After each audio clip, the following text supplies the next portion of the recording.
Yeah, I might need that. Yeah. So my name's Julie Gelfand. I'm the Commissioner for Environment and Sustainable Development, not just for a city, state, for the federal government of Canada. So Canada has a federal government, has a bunch of provinces and territories, and I am responsible for the federal side of the House. And I should say that I'm actually the Auditor General for the Environment and Sustainable Development. So does anybody not know what their Auditor General does in their country? Because if not, I have a slide for it. But, so you've all heard of your Auditor General? That's great.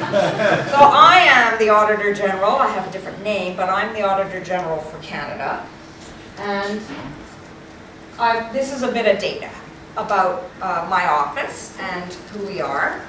So I'm created under the Act of the Auditor General, and the Auditor General dismisses or gives away the power on environment and sustainable development to the Commissioner.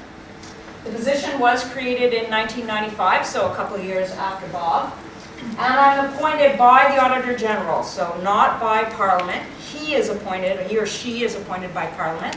I'm appointed by the Auditor General, and I have a 7-year term. However, I report to Parliament, so it's a bit bizarre. It's kind of protective. So earlier today we had some meetings of some of the other commissioners who were complaining that their commissioner position can easily be taken away by Parliament as easily as it's put in by Parliament. And in some ways, because I'm under somebody else who you would never really get out of. I mean, after Enron, you would never get rid of your Auditor General, right? So, so because you'll never get rid of the Auditor General, it'll be much harder to get rid of the Commissioner. So there's a bit of protection there. And my job is to audit the performance of the federal government in the area of environment and sustainable development. So that's what I have to do. I have a couple of other things I have to do in legislation. I have to monitor the implementation of the federal strategy on sustainable development.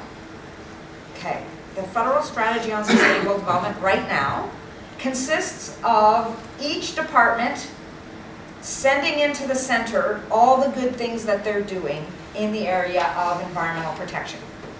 I would not yet suggest that the federal sustainable development strategy is a coherent strategy. It is in its second version and it's going to its third version. And we are seeing improvement from every 3 years. It has to do a new one. So the first one was really a grab bag of initiatives. The second one was at least categorized. Air, water, a few categories, but it was still pretty much a laundry list. And we're hoping that as the government gets better at developing a federal sustainable development strategy, that maybe it'll become a strong strategy. The last thing I do is manage the environmental petition process, which I'll talk to you a little bit about. And as I said, I report directly to Parliament. So I have a staff of 33 full-time equivalents that report directly to me. And I also have access to the staff that the Auditor General has. So communications, edit, function, parliamentary relations, all the sort of core services serve our group, the Commissioners group, and the Auditor General's group. What I wanted to do a little bit was, earlier today, somebody mentioned some criteria for commissioners or for institutions like ours. So I just wanted to walk through the ones that I heard, and then the guy from the Netherlands added a couple, so I forgot yours. But you can add them. Independent,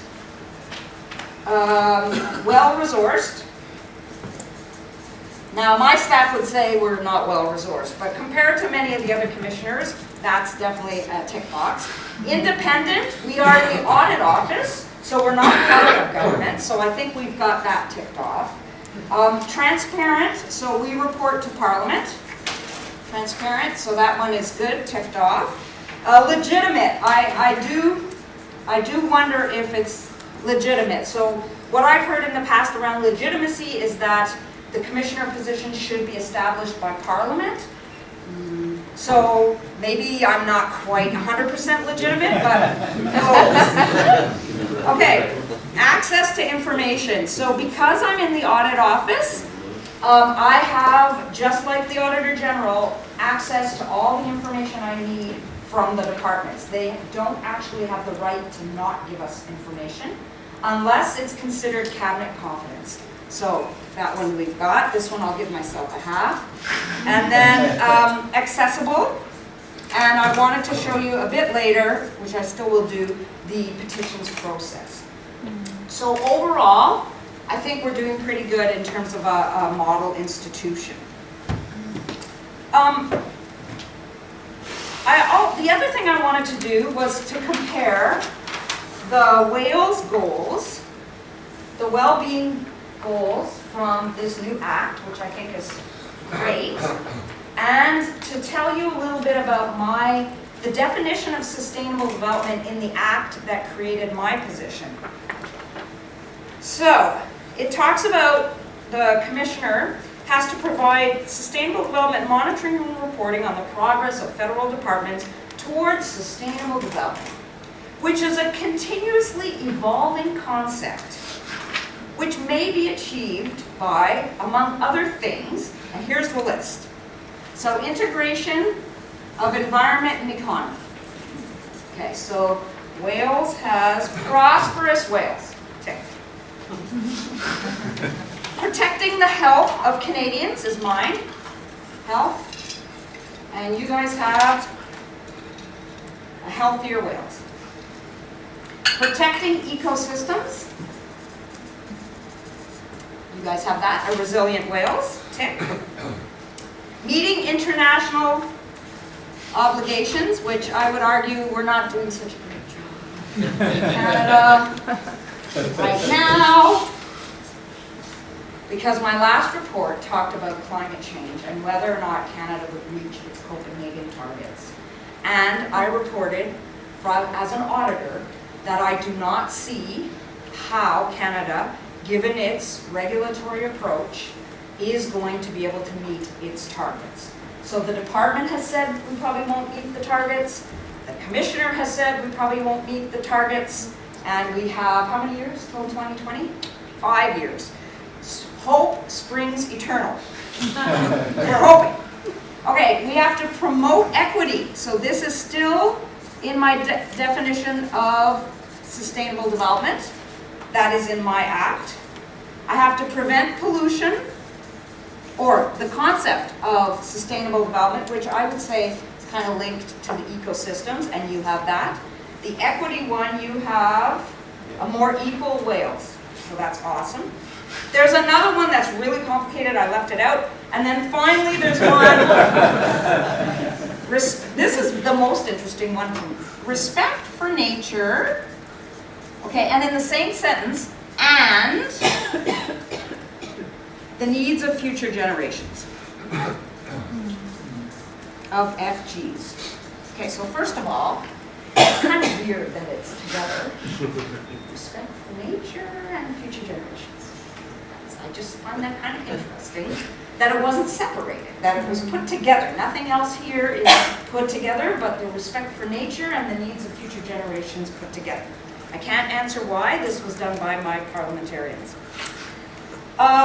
Needs of future generations, I think that's the name of your act. So tick. I think we're doing pretty good. It is very interesting to me that they used in the legislation that sustainable development is a continually evolving concept.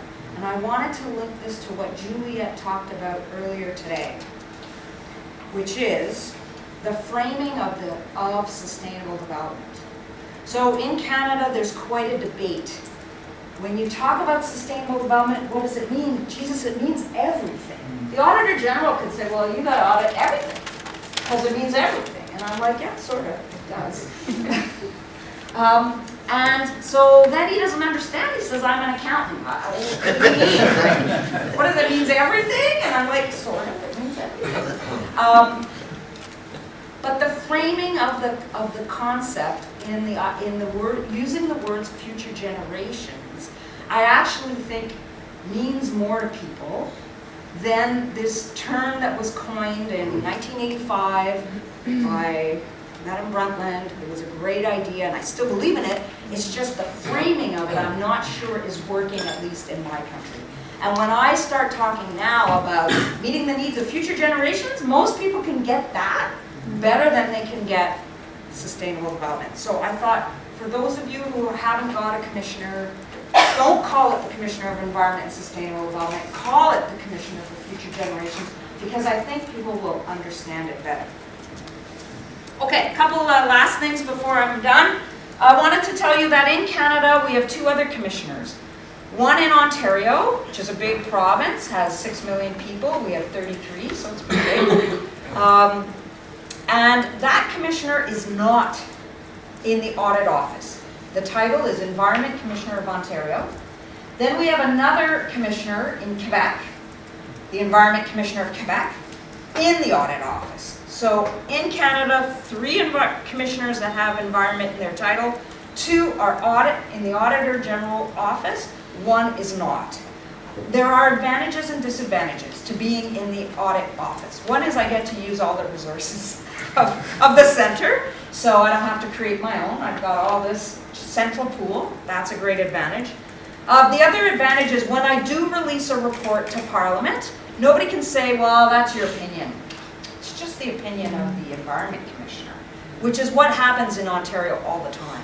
So you can be more of a watchdog if you're not in the audit office. You can make more statements about policy if you're not in the audit office, but you can be dismissed in that it's just the Commissioner's opinion.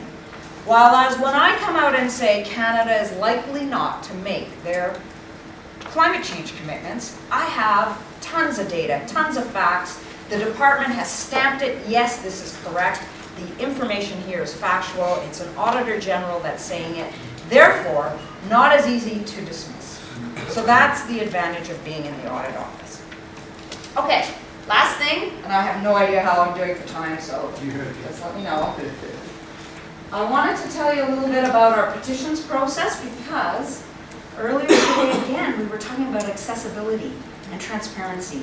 And we've got another petitions process, in Wales, where 10 people can sign a petition, and members of the legislature actually have to look at it and do something with it, which is fabulous. Mine doesn't work that way.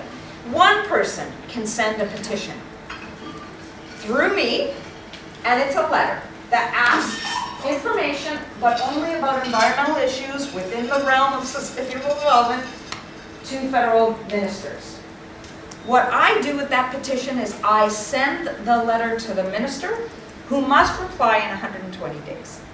So it's very different than yours, than the one in Wales, but it's still some form of open democracy or some form of getting answers.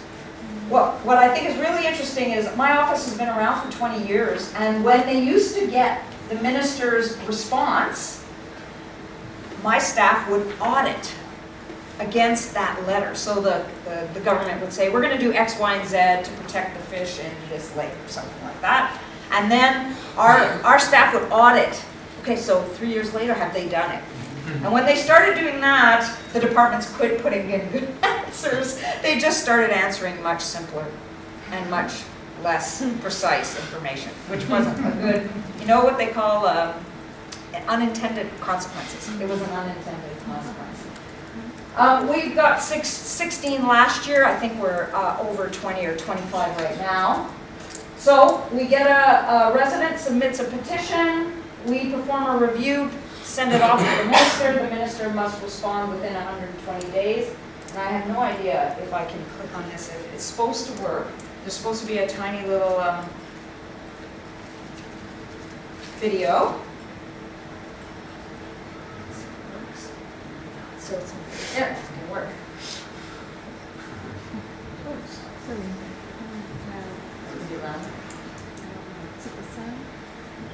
Sorry, I didn't tell the organizers about this. All my fault. We didn't surprise you. And I didn't tell them about that either.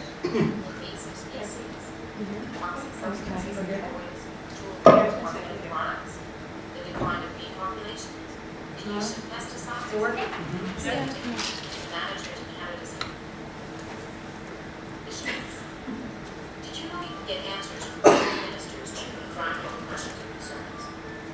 Through the environmental petitions process, any Canadian resident can ask federal ministers about environmental issues. All it takes is a simple letter, and you're guaranteed to get an answer. One petition is all it takes to move the federal government and the Office of the Auditor General of Canada about the environmental issues that matter to you. To find out more about past petitions or how to submit them yourself, check out our website at www.ogg.ca.